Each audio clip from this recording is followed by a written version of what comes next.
말씀 출애굽기 7장 14절에서 25절까지 말씀 저와 여러분 한 절씩 교독하시죠. 여호와께서 모세에게 이르시되 바로의 마음이 완강하여 백성 보내기를 거절하는도다. 아침에 너는 바로에게로 가라. 보라, 그가 물 있는 곳으로 나오리니 너는 나일 강가에 서서 그를 맞으며 그 뱀 되었던 지팡이를 손에 잡고 그에게 이르기를 히브리 사람의 하나님 여호와께서 나를 왕에게 보내어 이르시되 내 백성을 보내라. 그러면 그들이 광야에서 나를 섬길 것이니라 하였으나 이제까지 네가 듣지 아니하도다. 여호와가 이같이 이르노니 내가 이로 말미암아 나를 여호와인 줄 알리라. 볼지어다 내가 내 손의 지팡이로 나일강을 치면 그것이 피로 변하고 나일강의 고기가 죽고 그 물에서는 악취가 나리니 애굽 사람들이 그 강 물 마시기를 싫어하리라 하라. 여호와께서 또 모세에게 이르시되 아론에게 명령하기를 내 지팡이를 잡고 내 팔을 애굽의 물들과 강들과 운하와 뭇과 모든 호수 위에 내밀라 하라. 그것들이 피가 되리니 애굽 온 땅과 나무 그릇과 돌 그릇 안에 모두 피가 있으리라. 모세와 아론이 여호와께서 명령하신 대로 행하여 바로와 그의 신하의 목전에서 지팡이를 들어 나일강을 치니 그 물이 다 피로 변하고 나일강의 고기가 죽고 그 물에서는 악취가 나니 애굽 사람들이 나일강 물을 마시지 못하며 애굽 온 땅에는 피가 있으나 애굽 요술사들도 자기들의 요술로 그와 같이 행함으로 바로의 마음이 완악하여 그들의 말을 듣지 아니하니 여호와의 말씀과 같더라. 바로가 돌이켜 궁으로 들어가고 그 일에 관심을 가지지도 아니하였고 애굽 사람들은 나일강 물을 마실 수 없으므로 나일강가를 두루 파서 마실 물을 구하였더라. 여호와께서 나일강을 치신 후 이래가 지나니라. 아멘. 제가 아는 지인과 문자를 주고받다가 이 시대를 안개 정국이다 이렇게 표현을 했어요. 근데 저는 그 표현이 좀 약해 보입니다. 우리가 사는 지금 나라의 시대는 무질서의 시대고 혼란의 시대고 위기에 빠져 있다고 저는 생각되고 뭔가 뒤틀려져 있다고 생각이 되어져요. 그래서 어떤 해결책이 있을까 하고 하나님께 기도를 하고 위정자들에서 기도하기를 쉬지 않습니다. 여러분도 나라와 민족을 위해서 꼭 기도해 주시기를 부탁드리고 그래서 이 어려움을 잘 돌파해서 정결함과 순결함을 회복하는 것이 지혜일 것이라 생각이 듭니다. 나라뿐만 아니라 우리가 조금 거시적인 문제가 아니고 여러분 삶의 현장 가운데 여러분의 가정은 괜찮으신지 한번 질문해 보고 싶고 부부와의 사이는 어떠신지 물어보고 싶고 부부와 자녀와의 사이는 어떤지 물어보고 싶고 다른 사람과의 관계는 잘 진행되고 있는지 여쭤보고 싶고 그래요. 인생을 좀 맛깔스럽게 살았으면 좋겠다. 이게 담임 목사로서의 말씀드리는데 우리가 과일을 먹더라도 맛있는 과일 먹습니까? 상한 과일 먹습니까? 왜 물었어요 그거는? 인생을 살 때 맛이 있는 상태입니까? 맛이 간 상태입니까? 이게 좀 내 인생을 좀 뒤돌아봐야 되는데 어떻게 이 한국의 난국이나 우리의 가정의 문제나 관계의 문제를 해결할까? 거두절미하고 여러분들에게 성경으로 돌아가서 몇 가지 말씀을 좀 드려볼까 합니다. 자, 잠언서 1장 7절 화면을 통해서 보시게 되면은 자, 함께 선포합니다. 시작. 경외하는 것이 지식의 근본이거늘 조금만 클리어하게. 미련한 자는 지혜와 훈계를 멸시하느니라. 잠언 9장 10절. 여호와를 경외하는 것이 지혜의 근본이요 거룩하신 자를 아는 것이 명철이니라. 잠언 14장 27절. 여호와를 경외하는 것은 생명의 셈이니 사망의 그물에서 벗어나게 하느니라. 자, 거기까지요. 잠언서를 우리가 지혜서라 하는데 여기서 계속 강조하는 단어 하나가 있어요. 그것이 경외입니다. 목사님 또 뻔한 소리 하거든요. 또 경외하라고 얘기하는 거죠. 그 정도가 아닙니다. 성경에 이 경외, 두려움이라고 하는 단어가 300번 정도 쓰여 있습니다. 그러니까 가장 많이 사용되어진 단어가 경외라고 하는 단어예요. 그러니까 우리 삶에 비추셔야 돼요. 인생을 다 살았던 솔로몬 왕이 그의 인생을 뒤돌아보고서 그의 인생의 결론을 얘기하는 게 전도서이거든요. 전도서에도 맨 마지막 장에 12장 13절 보니까 여러분 무시하지 못할 말씀이 있습니다. 보실까요? 이 부분 다 함께 읽읍시다. 시작. 결국을 다 들었으니 하나님을 경외하고 그의 명령들을 지킬지어다. 이것이 모든 사람의 본분이니라. 본분이니라. 뭐라고 얘기하죠? 하나님을 경외하고, 오늘 여기서 크게 불렀으면 제가 설교를 끝내려고 했어요. 경외하려고 하니까. 두 번째는 그의 명령들을 지켜야 한다. 이것이 사람의 분복이니라. 사람에게 주어진 몫이라, 사람에게 주어진 분리된 역할이라, 인생의 책임이라. 왜 이렇게 할 수밖에 없냐면은 여러분 14절입니다. 오늘 요즘 애들 말로 빼박이에요. 여러분 14절 말씀 보세요. 같이 읽습니다. 하나님은 모든 행위와 모든 은밀한 일을 선악간에 심판하시리라. 두려운 말씀이에요. 이 말씀에 피해갈 인생에 아무도 없습니다. 보세요. 다시 한번 얘기할게요. 하나님은 모든 행위와 모든 은밀한 일을, 빼박입니다. 여러분 그 하나 누구도 하나님의 심판대 앞에 안 설 자가 아무도 없어요. 그러므로 이 말씀이 진실이라고 여겨진다고 한다면은 우리는 그렇게 사셔서는 안 됩니다. 나란 일을 맡은 사람들도 하나님을 경외하고 하나님을 두려워했다면 이렇게까지는 안 하는 거예요. 가정도 마찬가지입니다. 여러분 부부관계도 마찬가지고, 관계가 틀어진 문제도 내가 하나님을 경외하고 하나님을 두려워했다면 그렇게까지 틀어지거나 왜곡되지 않을 것입니다. 영성이라고 하는 거, 제가 개인적 영성을 어떻게 잣대를 할 수가 있는가라고 했을 때 여러분 몇 주 전에 말씀드렸던 거, 개인이 혼자 스스로 시간을 보내거나 많이 있는 물질을 혼자 사용할 수 있는 기회가 생기거나 했을 때 그 시간과 물질을 쓰는 것이 영성이라 얘기했죠. 하나님을 두려워하는 자들은 모두가 다 법을 무시하지만 법을 지킵니다. 아무도 보지 않지만 신호등 앞에서 빨간불 속에서 멈추고, 보진 않지만 다른 사람은 지나갈지라도 하나님이 보고 계시기에 우리는 지켜냅니다. 그것이 그리스도인이죠.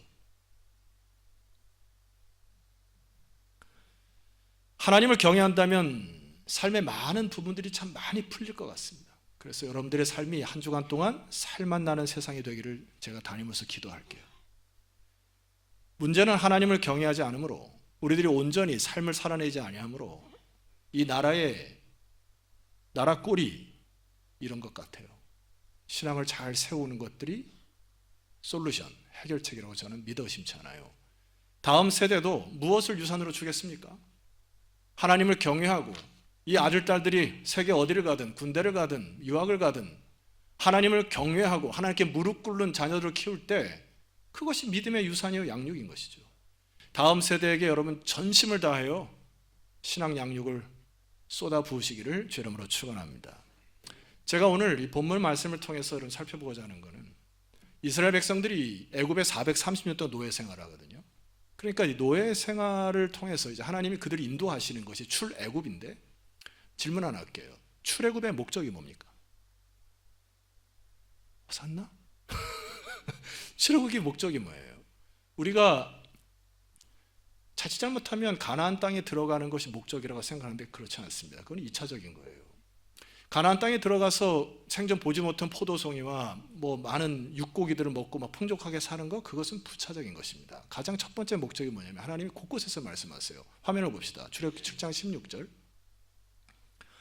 그에게 이르기를 히브리 사람의 하나님 여호와께서 나를 왕에게 보내어 이르시되 내 백성을 보내라. 모세가 바르게 얘기하죠. 그러면 하나님이 명령한 겁니다. 그들이 광야에서 나를 뭐 할 것이니라? 이게 목적이에요. 하나님은 430년 동안 노예 생활한 사람들을 해방해가지고 맛있는 거, 뭐 좋은 꼴을 주려고 하는 건 부차적인 거고, 진정한 목적은 뭐냐면 섬긴다, 나를 예배하는 자로 세우겠다라고 하는 것이 목적이에요. 자, 섬기다라고 하는 표현은 구약 히브리 성경에 아바드라고 하는 단어로서, 화면을 보시게 되면 이것은 경배를 뜻하는 단어이고요.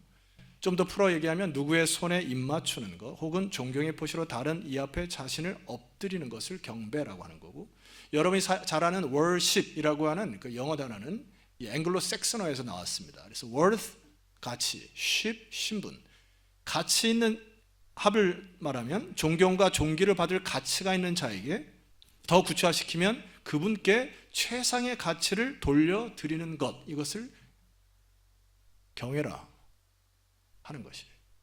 그러므로 앞으로 돌아가서 한번 짚고 넘어가야 될 것이 있습니다. 다시 한번 기억을 떠올려 봅시다. 여호와를 경외하는 것이 지식의 근본이라 했어요. 잠언은 늘 그걸 얘기를 합니다. 여기 근본이라는 단어는 히브리 단어의 아르케라고 하는 단어인데, 여러분 내가 창세기를 설교 드렸을 때 기억하실 것입니다. 태초에 하나님이 천지를 창조하시니라 했을 때 태초가 바로 아르케입니다. 그러니까 이것을 달리 해석하면 여호와를 경외하는 것이 모든 지식의 시작이니라. 여호와를 경외하는 것이 모든 인생의 시작이니라. 여호와를 경외하는 것이 모든 지혜의 시작이니라. 여러분, 그리함으로 여러분 인생을 다시 뒤돌아보셔야 될 것은 시작하셨냐 말이에요. 무슨 얘기입니까? 내가 물 흘러오듯이 살아가는 인생 말고 어느 순간 하나님을 경외하여 나의 남은 인생을 하나님께 영광 돌리려고 하는 시작점, 여호와를 경외하는 시작점이 있었냐 말이에요. 그것을 질문하셔야 합니다. 이 말씀에 근거해 볼 때 하나님을 경외하는 것이 인생의 출발입니다. 구름 흘러가듯이 살아가는 거 말고, 물 흘러가듯이 살아가는 거 말고, 애굽에 살았던, 노예로 살았던 이집트에 있는 많은 히브리 노예들의 삶이 마치 구름 흘러가듯이, 물 흘러가듯이 그냥 살아갔던 거죠. 아마 그들은 오랫동안 노예 생활을 했기 때문에 주체성이 사라졌을 것입니다. 예를 들어 주인이 야 이거 해 저거 해 벽돌 구워 그러면 예 그렇게 하다가 주체성도 없고 용기도 없고 소망도 없이 그냥 그렇게 살아간 거예요. 소위 밥버러지들처럼 어떻게 하면 좋은 밥을 먹을까, 어떻게 하면 좋은 고기를 먹을까, 어떻게 눈에 들어서 또 저 좋은 것을 먹을까, 그렇게 살아갔던 겁니다. 하나님이 그들에게 나타나셨습니다. 그래서 그들을 구원하시려고 하는 것이 출애굽입니다. 오늘 우리들의 삶을 좀 뒤돌아봐야 되죠. 이 430년의 세월은 마치 타락된 자아와 비슷한 성향의 모습을 우리들에게 보여줍니다. 무슨 얘기냐면 우리가 예수님을 인격적으로 만나거나 새롭게 출발하기 전에 삶은 대다수 이런 삶을 사는 거예요.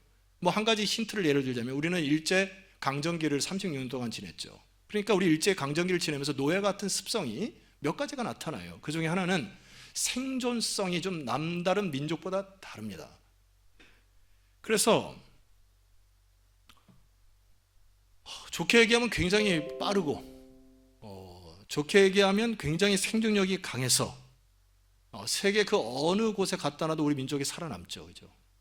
근데 단점이 뭐냐 하면은 너무 좀 이기적인 거예요. 왜냐하면 생존 문제 때문에.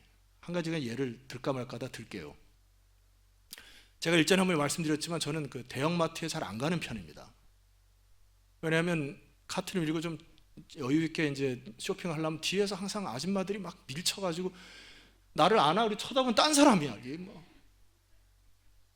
막 뭔가 이렇게 바쁘고 분주하고 막 끼어들고. 그래서 지난주에도 이제 제가 아는 지인하고 식사를 하고 이제 계산을 하려고 서 있었는데 계산을 딱 하려고 했는데 옆에서 누가 또 끼어들어. 그러니까 살짝 기분이 나빠서 말씀드리는 거예요. 이게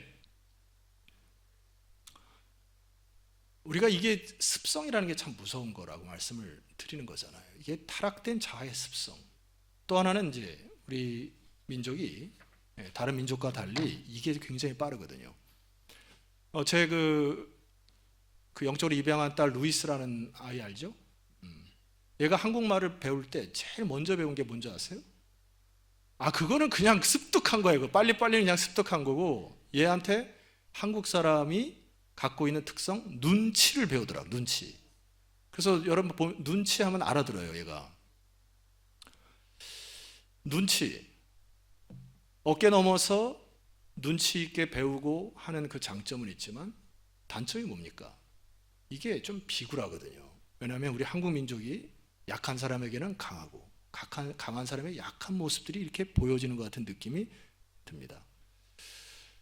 뒷담화하는 거 그렇게 좋지 않아요. 눈치를 보니까 자꾸 뒤에서 뭔가 역사하려고, 그런 것은 참 나쁜 습성에 죄악된 모습이라고 저는 판단됩니다. 자, 거기까지 할게요. 하나님이 열장을 통해서 말씀하는 것이 뭐냐 하니까 하나님을 경외하는 법을 배우라라고 하는 것이죠. 하나님을 경외함을 통하여 재편되는 생각과 사상, 행동과 삶이 너희들의 새로운 인생이라고 말씀하는 것이죠. 자, 그렇다면 경외심을 회복하는 일을 어떻게 하면 됩니까? 화면을 보시면 존 베어니니슨 The Fear of God이라고 하는 경외함의 진수라는 책에 보면 이런 내용이 있습니다. 제가 읽습니다. 첫 소절을 제가 읽을 테니까 두 번째는 있습니다. 여러분들이 하나님을 경외하는 태도는 하나님의 말씀이 우리의 영혼에 역사한다는 것을 올바르게 깨달을 때 비로소 생기게 된다. 왜냐하면 하나님의 말씀에 중요합니다. 영향을 받지 않는다면 하나님을 경외하는 태도도 있을 수 없기 때문입니다. 동의하십니까? 자, 두 번째, 여러분 읽어보세요. 하나님을 시작. 하나님을 경외하는 태도는 사람이 건전한 교리를 자기 영혼 속에 받아들이는 정도에 비례한다. 많이 받아들이면 많이 경외할 것이고 조금 받아들이면 조금 경외하게 될 것이며 전혀 받아들이지 않으면 하나님을 전혀 경외하지 않을 것이다. 이게 이제 하나님을 경외하는 태도에 대한 문제인데 한 가지 예를 들어보려 합니다. 제가 처음 자대를 배치를 받고 나서 깜짝 놀란 것 하나는 우리 자대 안에 빼치카가 있었어요. 빼치카는 말로 하면은 그냥 석탄이나 갈탄을 저 한쪽 구석에서 계속 밤새 떼가지고 그 난로의 열로 네오반의 그 온기를 덮이는 그런 시스템이었습니다. 그러니까 고상하게 하면 벽난로. 근데 벽난로는 아니겠죠. 근데 저 한쪽에서 굴뚝 올려가지고 거기서 떼는데 제가 이등병으로 딱 가는데 참 얄궂은 것은 뭔지 아세요? 빼치카 벽난로부터 시작해서 서열대로 자는 거예요. 그러니까 저기 병장부터 해가지고 이등병으로 가면 요 꼬레비 맨 이등병이 저에서 막 발발발발 떨고 자요. 그러면 이제 가끔 이제 병장이 부릅니다. 김이병, 예, 이병 김영석. 그러면 일로 와. 그러면 그 추운 밤에 막 달려가면 그 병장 옆에 앉아가지고 이제 누워가지고 벽난로에서 이렇게 자면은 여기가 따뜻해지고 이렇게 뒤집으면 뒤집으면 따뜻해지고 막 푹 잤던 기억이 나요. 영적인 원리가 있다는 얘기입니다. 햇볕을 받는 식물이 잘 자라는 것처럼 하나님의 은혜와 하나님의 영향을 한 주일 동안에 우리가 어떻게 묵상하고 어떤 말씀을 받느냐에 따라서 여러분 영이 살아나는 거예요. 이게 우리의 태도가 있어야 되는 것입니다. 자, 출애굽기 10장, 출애굽기는 10장을 통해서 하나님께서 얘기하는데 이게 이제 결론이 마지막 재앙 때 말입니다. 한번 결론을 일단 보십시다. 출애굽기 12장 12절 말씀 보니까 한번 선포해 볼까요? 자, 시작. 내가 그 밤에 애굽 땅에 두루다니며 사람이나 짐승을 막론하고 애굽 땅에 있는 모든 처음 난 것을 다 치고 애굽의 모든 신을 내가 심판하리라. 나는 여호와라 하면서 하나님께서 이제 마지막 열재앙 때 장자를 치는 재앙을 하고 이게 선포하는 거거든요. 그래서 어느 목사님은 이제 이 12절의 근거로 신들의 전쟁이라고 하는 것을 설교를 하시더라고요. 예. 제가 3년 전에 여러분에게 막 그림 보여주면서 하피 뭐 에쿠트 막 이렇게 그림 보여주면서 신들의 전쟁을 선포 말씀드렸죠? 네, 기억나죠? 뭐 그림. 근데 여러분 굳이 왜 꼭 10가지 재앙을 했어야 되냐 말이에요. 그냥 한 방에 마지막 재앙을 그냥 한 방에 하나님 꺾으시면 안 됩니까? 하나님이 이 10재앙을 통해서 하시고자 하는 목적과 메시지가 있다는 얘기입니다. 무슨 목적일까요? 이 10가지 재앙을 통해서 백성들에게 돌이킬 수 있는 기회와 여호와 하나님이 누구이신지 아는 것들을 교육함으로 새로운 환경, 새로운 문화 속에서 새 민족으로 출발하려고 하는 하나님의 빅픽처가 여기 담겨 있는 겁니다. 그래서 첫 번째 재앙부터 살펴볼 텐데 오늘 10재앙을 다 살펴보면 부흥에 2시간 해야 돼요. 그래서 3가지 재앙만 딱 하고 3년 뒤에 3가지 재앙을 더 할까 말까 생각 중입니다. 첫 번째, 나일강을 피로 바꾼 사건을 말씀을 통해서 한번 읽고 제가 설명드릴게요. 출애굽기 7장 20절, 21절 함께 선포하겠습니다. 시작.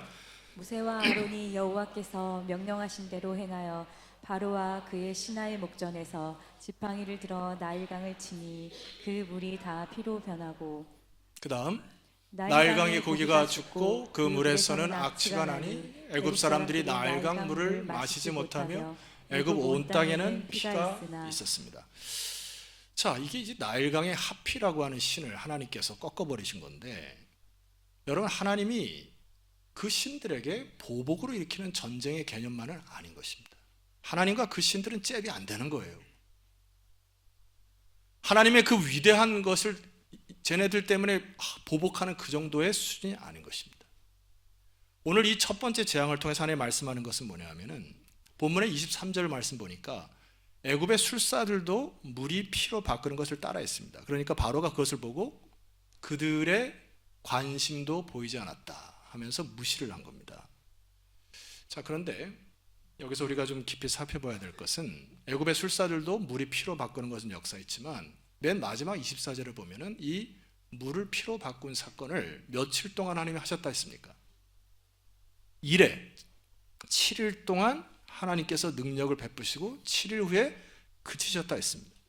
자, 그러면 하나님은 7일 정도 하시고 끝나고 아니면 30일 정도 하실 수도 있고 100일을 하실 수도 있고 1년을 하실 수도 있지 않습니까?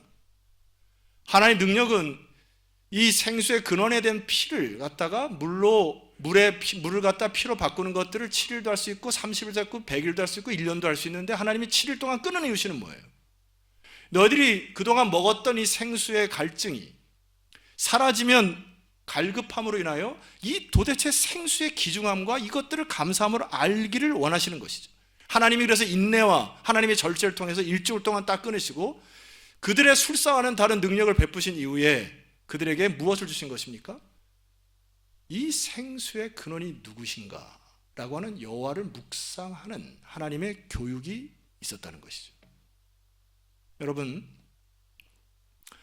우리는 평소에 익숙해 있는 것에 감사가 좀 둔감한 사람들입니다. 예를 들어 제가 이제 유럽에 좀 살아보니까 우리나라에 오니까 제일 감사한 조건 중에 하나가 물이더라고요. 식당에 가서 먹어도 물 공짜로 마실 수 있고. 여러분 오늘 식사하시다가 옆에 있는 지인들과 함께 내가 질문 하나 드릴 테니까 서로 대화하면 좀 어색한 부분들 있잖아요. 일평생 동안 가장 맛있게 먹었었던 물, 그것이 언제인지를 한번 떠올리셔가지고 식사하실 때 좀 대화를 나눠보세요. 예배 때 하시면 안 되고. 제 거 한번 얘기해 드릴까요? 준비했어요. 저희 부대가 이제 생존 훈련을 해요. 그래서 단검 하나 주고 3일 동안 생존 훈련을 합니다. 그러니까 뭐 먹을 거 없고 막 목마르고 그러니까 산속을 막 헤매다가 물이 없는데 뭘 만났을까요? 옹달샘. 그래가지고 탁 내려놓고 막 달려가가지고 두 손으로 확 먹었던 그 옹달샘. 석수.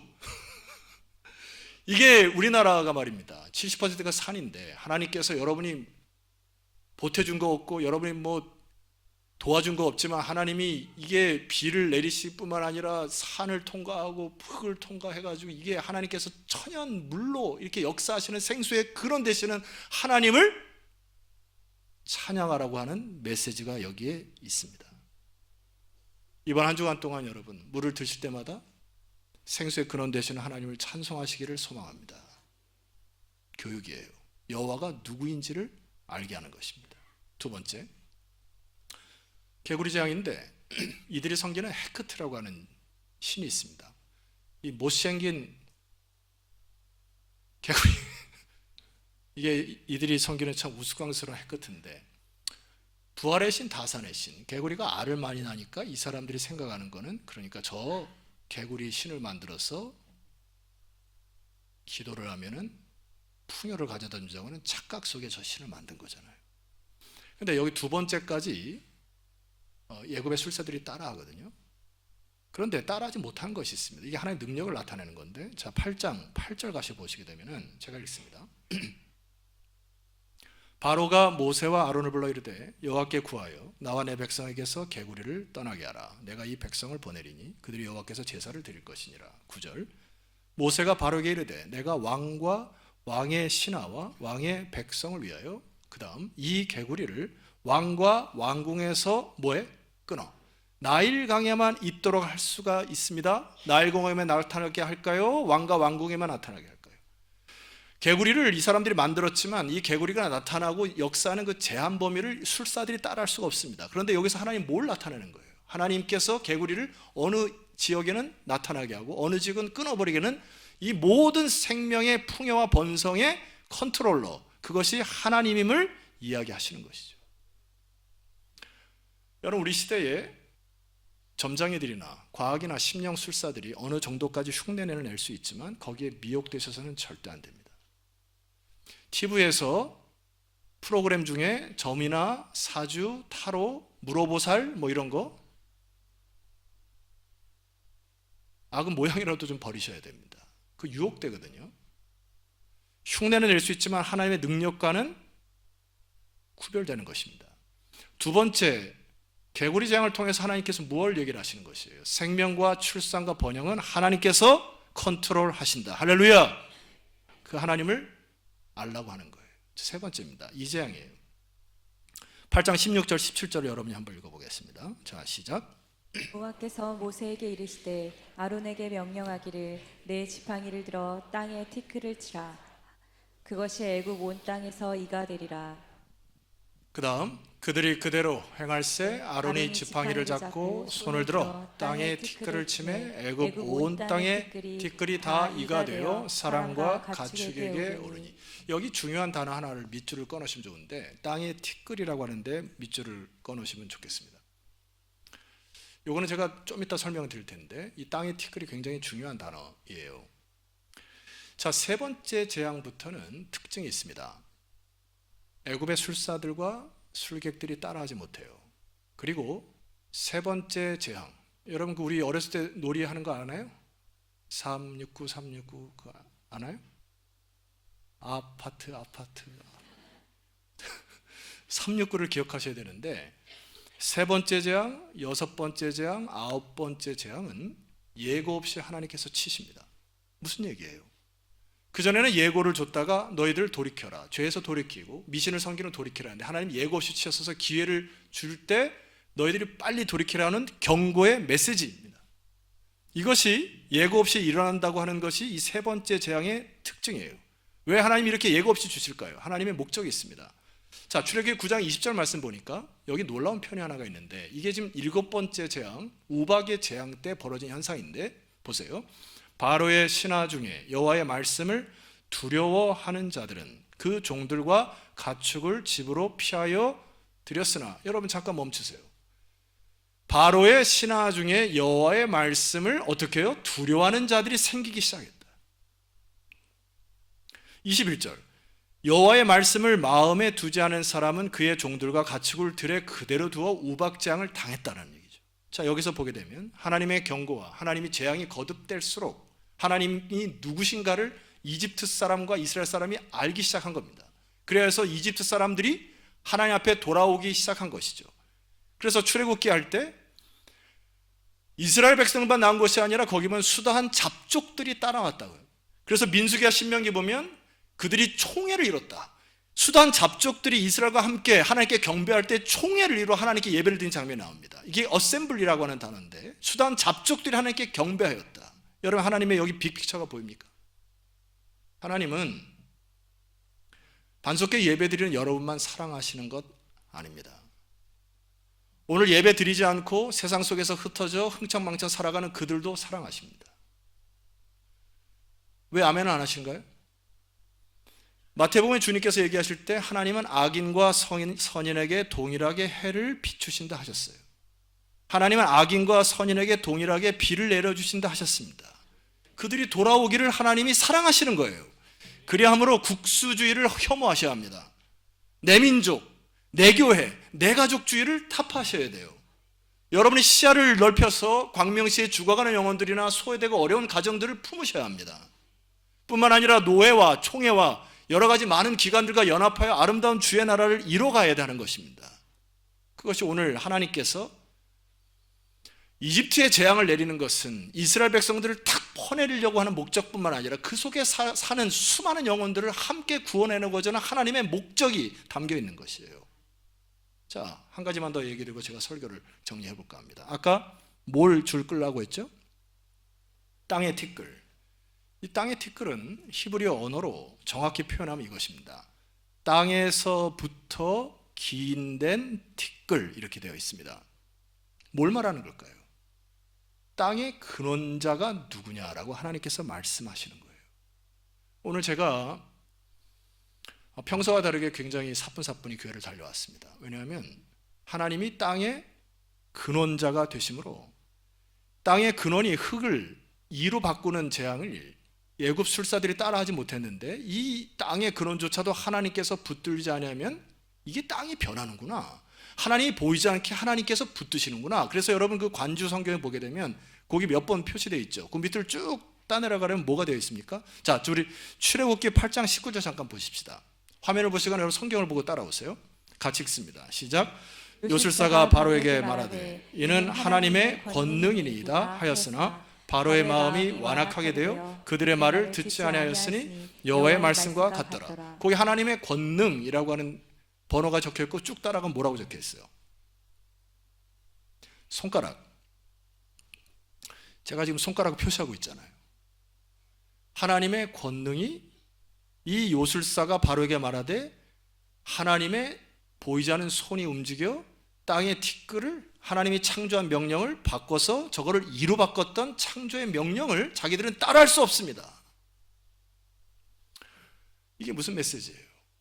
우리가 딛고 서 있는 이 땅조차도 하나님께서 붙들지 아니하시면 우리는 떨어질 수밖에 없는 유약한 인간임을 믿으시기를 소망합니다. 그래서 걸으실 때마다 하나님의 영광을 바라보시고 감사하는 여러분 되었으면 좋겠습니다. 그것이 하나님이 이걸 통해서 주기는 메시지입니다. 자, 한 주간 동안 여러분 모든 것에 근원 되시는 그분을 경외하셔서 뒤틀린 부분을 하나둘씩 좀 바로 잡아갔으면 좋겠는데 제임스 패커라는 분이 이런 얘기를 했어요. 화면을 잠깐 보시고 말씀을 좀 정리합니다. 제가 읽을게요. 우리는 하나님의 어미하심을 묵상하는 가운데 그 내용들을 우리 마음에 새겨 넣음으로써 새로운 힘을 지니게 되는 것을 발견할 때까지 여호와를 앙망해야 한다. 이것이 참된 묵상이고 묵상의 능력이다. 한 주간을 지내면서 주일날에 괜히 피곤하고 지치고 힘든 영혼들이 있다면 주중에 이 묵상을 못해서 그런 거예요. 다시 한번 화면에 띄워주세요. 비결을 말씀드릴게요. 하나님의 어미하심을 묵상하는 가운데 그 내용들을 우리 마음에 새겨 넣는 작업이 있어요. 그리고 그 새겨 넣는 말씀이 나를 새롭게 힘을 줄 때까지 주의 영이 나를 사로잡을 때까지 묵상하셔야 합니다. 그것을 영성이라 하는 거예요. 그것이 새로운 힘이 될 것입니다. 오늘 제가 마지막으로 여러분에게 세 가지 신약의 말씀을 선포할 텐데 이 중에 한 가지를 딱 붙들고 한 주간에 좀 적용해 볼까 합니다. 할 수 있을 거예요. 자, 첫 번째 말씀 고린도후서 7장 1절입니다. 같이 한번 선포합니다. 자, 시작.